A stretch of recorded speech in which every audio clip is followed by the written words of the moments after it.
L'eremo è uno dei già 8 che ho avvicinato, che poi finirò. E l'eremo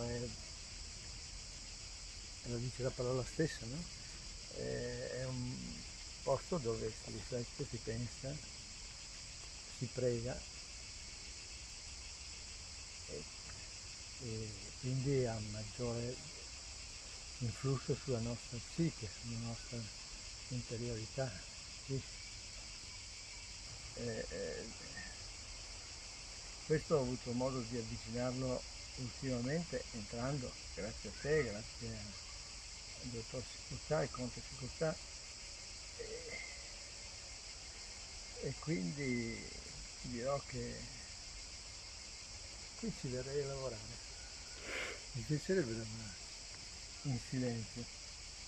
A me piacciono tantissimo, li ho dipinti molto, si vedono poco e di conseguenza li ho scelti per questa collocazione, perché danno una gioia, una libertà che poche volte provo con altri. Io devo dire che sono molto contento perché è stata una nuova fioritura di quest'anno che ha avuto grandissimo successo, per cui mi fa piacere che tu l'abbia scelta. Grazie.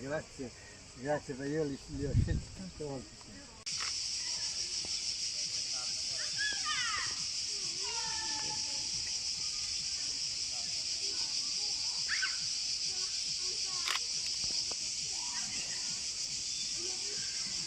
Il Ninfee mi affascina sempre, tanto. Poi qui le ninfee sono accompagnate dei pesci rossi stupendi. Poi questo ponticello così mi ricorda vagamente un omaggio a Monet, scusa. E le ninfee erano il suo quadro migliore, erano il suo amore più grande, ne ha fatti tanti. E allora quando ho visto questo laghetto ho detto facciamo un piccolo omaggio o un grande omaggio a Monet.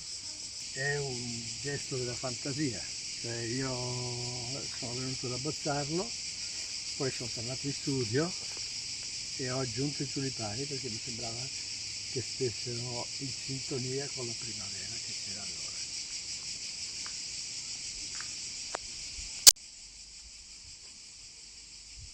Qua correvano alcuni di questi, solo che in ottobre, no, settembre, momento della caduta delle foglie, e lo vengo a finire oggi che ci sono le cicale che cantano, fanno un omaggio a noi.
In genere la gente dedica una dozzina, per essere perfetti bisogna dedicare 2 dozzine.